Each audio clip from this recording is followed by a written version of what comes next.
আওয়ামী লীগ আমলে সংঘটিত গুম, খুন ও হত্যাকাণ্ডের বিচারের দাবিতে আগামীকাল মঙ্গলবার রাজধানীতে সমাবেশ করবে জামায়াত ইসলামী। মূল দাবিটা হচ্ছে ফ্যাসিবাদী আমলের যেসব গুম পৌঁছে সবগুলোর বিচারের দাবি, সেটা বিজয়নগরে হবে। এই সমাবেশ হবে, সেখানে 11 দলের শীর্ষ নেতারা উপস্থিত থাকবেন। এছাড়া আগামী 4 জুলাই সারা দেশের সব জেলায় বিক্ষোভ মিছিল ও সমাবেশ করবে 11 দল। আজ সোমবার রাজধানীর মগবাজারে জামায়াতের কেন্দ্রীয় কার্যালয়ে এক জরুরি সংবাদ সম্মেলনে জামায়াতের সহকারী সেক্রেটারি জেনারেল হামিদুর রহমান আজাদ এই ঘোষণা দেন। সংবাদ সম্মেলনের আয়োজন করে 11 দলীয় ঐক্য।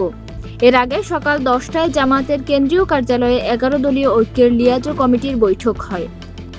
গণহত্যা হয়েছে সবগুলোর বিচারের দাবি, সেটা বিজয়নগরে হবে।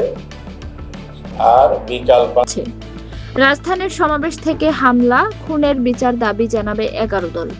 তিনি নৃশংসতা ও সরকারের ব্যর্থতা এবং ফ্যাসিবাদের পৃষ্ঠপোষকতার বিরুদ্ধে দেশবাসীকে ঐক্যবদ্ধ হওয়ার আহ্বান জানান।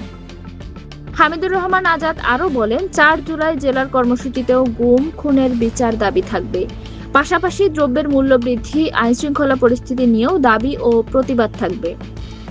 জামায়াতের এই নেতা অভিযোগ করে বলেন, অন্তর্বর্তী সরকার যদি দাবি পূরণ না করে, সংসদে সমাধান না করে 11 দলের উদ্যোগে হয়েছিল, তবে বর্তমান সরকার ক্ষমতায় এসে পুরো বিচার পদ্ধতিকে দুর্বল করে দিয়েছে।